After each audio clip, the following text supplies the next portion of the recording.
after a while. I think that might be his first job, American Standard in Stratford, and he worked there for a while. And I think he went from there to the town of Fairfield. I think Jimmy Walsh helped him. Kathleen Walsh's husband helped him to get a job for the town of Fairfield.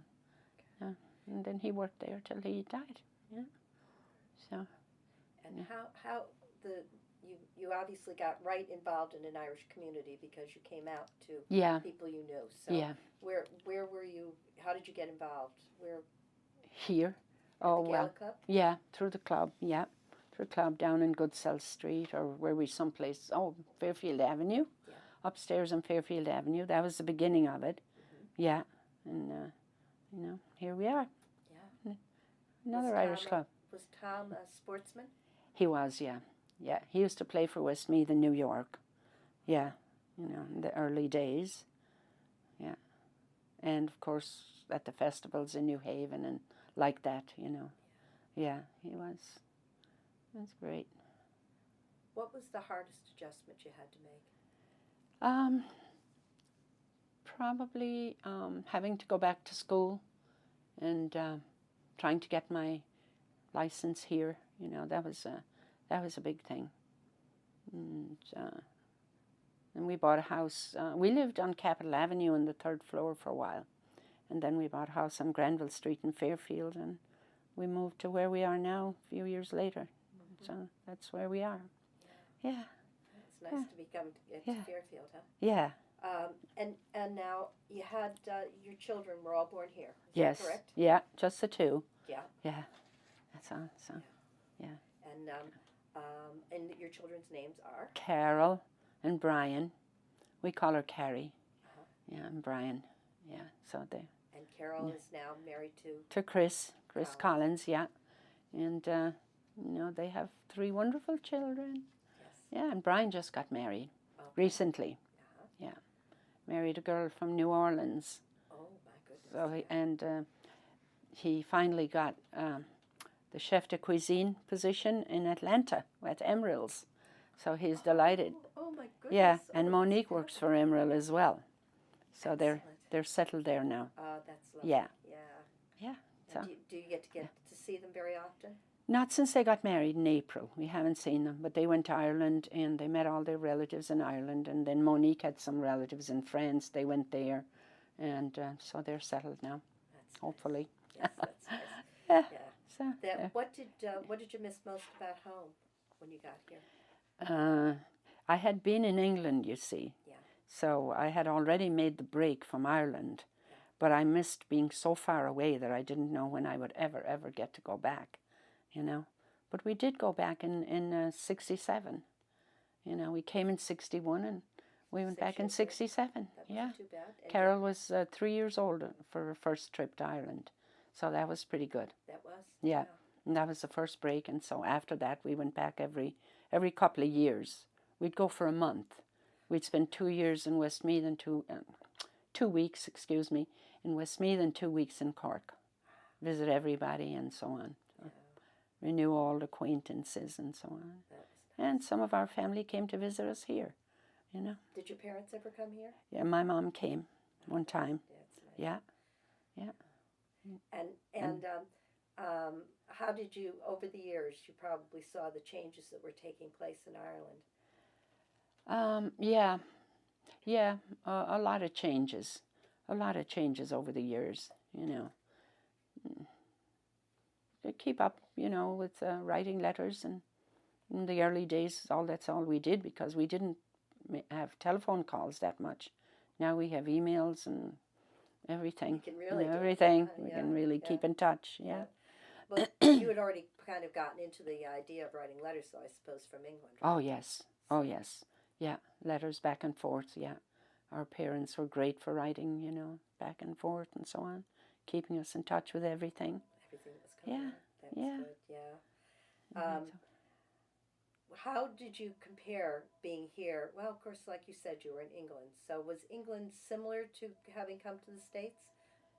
Or was it still very different? It was very different here. Everything was so much bigger. The cars were so much bigger. The highways were so much bigger, But somehow we just kind of fell into place, you know, and we were determined to get ahead and, you know, so on. It wasn't easy in the early days, you know, but had a great life. Yeah. And how about the heat? How was the heat when you got here? You arrived in July. That was Yeah, that was very hot. Yeah, that was took a lot of getting used to. That was a big difference, but we adjusted. We adjusted to it. Did you have any thought that you might someday go home? That you might go back to Ireland? To stay? Yeah. No, we never did actually. We never did. It was great to go back and visit, but the United States was our home now, you know. Yeah. Wow, that must. I can't even imagine making that big of a transition. Yeah. Yeah. Gradually. Yeah. Not all at once, gradually, sort of, you know. Yeah, but you did come with that commitment that you were here to stay. Yes, we did. Yeah. Yeah. We did. Did you become citizens? Yes, we did. Yeah. Yeah. Yeah. And did Tom have to serve in the army? No, he didn't. No, I know he signed up, but he was never called or whatever. Yeah. Yeah. Yeah. Well, they were probably going more for the really young guys. Young guys, probably. Yeah. Yeah. And so you joined the GAC fairly quickly, I imagine, with the Ganleys kind of encouraging you to come down and get involved. Yeah. How do you think your life changed if you could imagine what it would have been like if you had, it sounds like you would have stayed settled in England. You probably would not have gone back to Ireland to live, do you think you would? No, we wouldn't. We wouldn't. We would have stayed in England probably, you know, for employment and what have you. Yeah. Never know. How was because you were there in England for a long time, there had to be a transition, and you know, with the troubles that have over the years between Ireland and England, how was it to be an expatriate in England? It was wonderful. I never had anybody say anything to me that was out of order while I was there. Never. And truly very highly respected as a nurse. Nurses were, I don't know about now, but we were like on a pedestal. They used to call us sister. Sister. Yeah. Yeah, you know. And did you live in primarily an Irish community? No, not really. No, our landlord was Irish. But no, we didn't. We didn't. How aware were you of the troubles? Aware of the troubles in Northern Ireland. In Northern Ireland. How aware were you? Well, it was like a part of our everyday conversation, or you know, newspapers or whatever. You know, we were very much in tune to it. But it never really came into play in our everyday work at all. That you know, you're from Ireland, or I never met anybody that ever said anything out of order to me. Ever. I have to say that. Yeah. You know? No. Did you ever travel to the north? No. I never did. Do you think now with the way things are changing, what's your opinion of will there be peace? Will it all be eventually worked out, do you think? I think we came probably the closest ever when George Mitchell was over there for such a long period of time, and I think it was well on its way to happening. But now I don't know. I don't know now. I would hope and pray that we will. Yeah. You know. Yeah, it would be nice to see. It would. It would be wonderful. Yeah, to have it all resolved. It would. How about when you've been in Ireland, when you've gone back? I know you go and you kind of stay in Westmeath and in Cork. But have you seen much of Ireland as a traveler? Have you traveled around a bit and seen the country? Well, we have because now of course we go to Kerry. And go to Kerry and we go to Westmeath. We go between Kerry and Cork and Westmeath. So that's our travels when we go there. But I haven't been further north than that. You know, and we haven't been now for three years, I think, since we were there last. And Timmy and I. That brings up Kerry. Now, the reason you would be going to Kerry is because of Tim O'Shea. Yeah, that's right. And so tell us a little bit about Tim. That's right, yeah. Your Tom died in 19 what? He died 20 years ago. Yeah. I remember Yeah. You two always look so beautiful on the floor dancing. I I can know. remember I can't dance always. anymore. Yeah, you can't dance. I remember always at Yeah. dances looking at the two of you dancing. You were such a beautiful Yeah. couple, and you always danced so gorgeously together. Yeah. And so he passed away, and 7 year well, it wasn't 7 whole years later, but then you met Tim. Yeah. Did you meet him through the club? Well, you know, we always knew each other when we were when we were younger and married, and we would always see each other at this or that. And Tom and Timmy had worked together at Detroit Controls in the early days, and so we were always part of, you know, part of the same group, but not that close. You know what I mean? Yeah. But oh gosh, Tim was a we widower too, right? yeah, and our first trip to Ireland, Carrie, Brian, and I, after Tom died, was in '89. 3 years after he died, we went to Ireland, you know.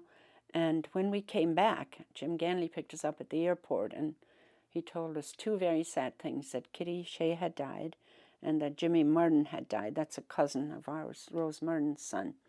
So that was, oh God, it was years after that right out of the blue, Timmy called me up and said, would I like to go to dinner? And I just fell on the floor. I swear Carol could tell you. She said, what's the matter with you? Who was that? You know. I said, it was Tim Shea. He asked me to go to dinner.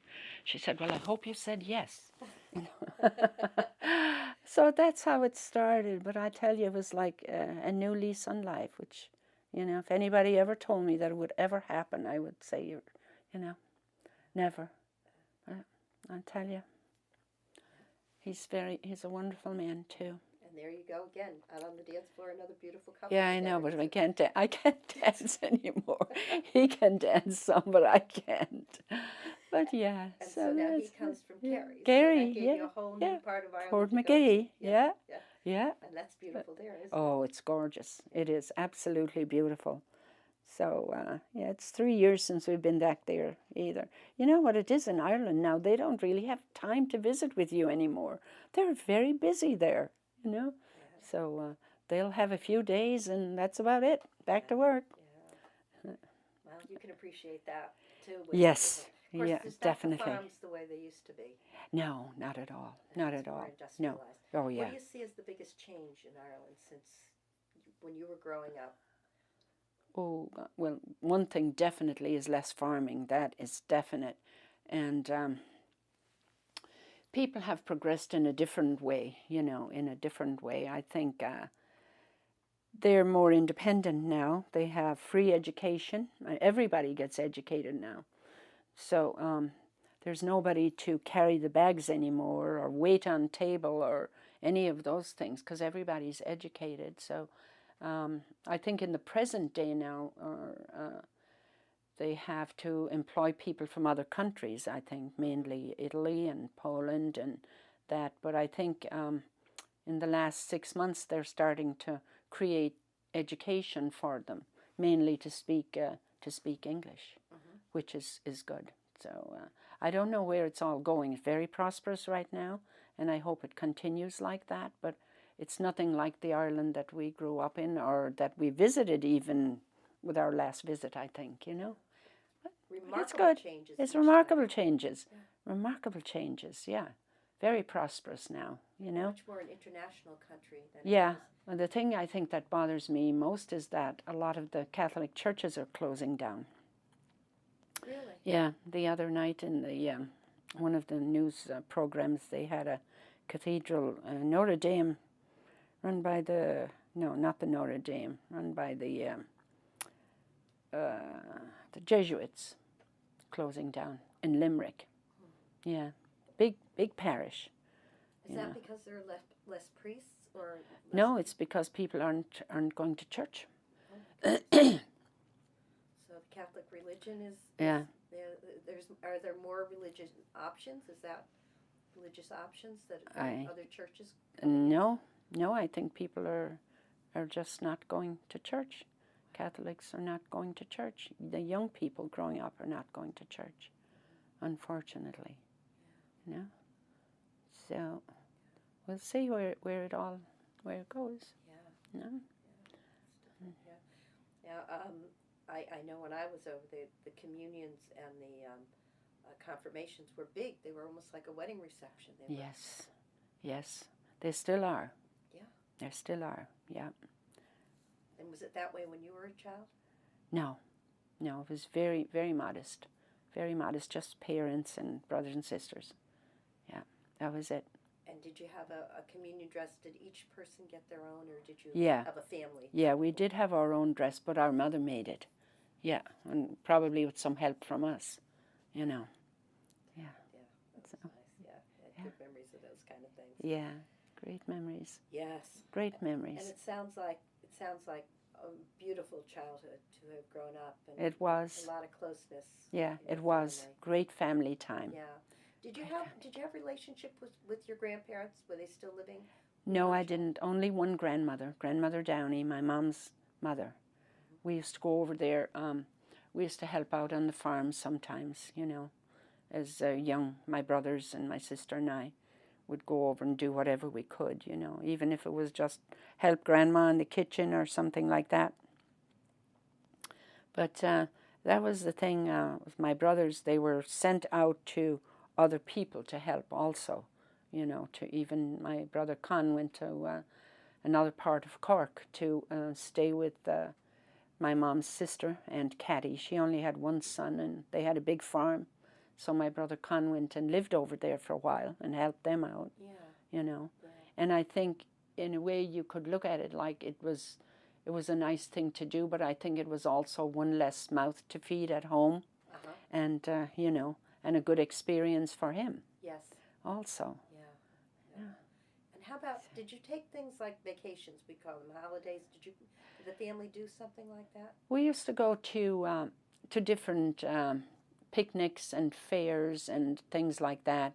And we used to go to the seaside down to Aunhincha. It was 4 miles down near Rosscarbery, and we used to go down there, but it was so cold in the water. We never, ever got to go in the water, only just to walk in and get our feet wet, and that was about it. It was always so cold. Yeah. But we did. We went on outings, you know, to concerts and things like that in the school hall. And, you know, we'd be involved in a few plays maybe. And my brother Mickey used to be in plays there. He was a good actor. Were you ever in a play yourself? Just a little skit probably, you know. I don't even remember the name of it. Yeah. It was so long ago. Well, when you didn't have television or radios, I imagine those kind of things were really special to do. Yeah, they were. But time never seemed to be heavy on our hands, you know. We always had something to do, whether it was writing or crossword puzzles or playing cards. We played cards a lot. What kind of cards did you play? We played 25. Beggar My Neighbor. Things like that. And were you pretty good at those? Old Maid was another one. Oh, yeah. Yeah. Yeah, we were actually. We were pretty good. Now I'm teaching my grandchildren to play cards. That's good. And they're teaching me new games. And what is beggar? Beggar My Neighbor. You give out the whole deck to however many want to play, and then you have to put, when the card is played, if the ace is played, you put 4. If the king is played, you put 3. If the queen is played, you put 2. If the what's after that? The jack, you put 1, and then it can mount up, you know, so you can have a lot of play going around the table, and this person will play the jack, only requires 1 card, and then it's all theirs. So then they have the bigger pile now. So then you start all over again, you know. It's a good game. Yeah. Yeah, it's a fun game for the kids. I find my grandkids love to play cards. Do they? Yeah, they do. Yeah, and it's good. And stuff. And I'm surprised at Old Maid. You know, that's like, can we do this? Can we play this grand? Yeah, they love it, don't they? They really do. And they even play with their parents too. Yeah. You know, they play different games with them. Yeah. They have this spoon game, you know, spoons. It's another game, but anyway. So that's it. Did you have any interesting characters that lived in your town? In our town? Yeah, when you were growing up. Characters like characters.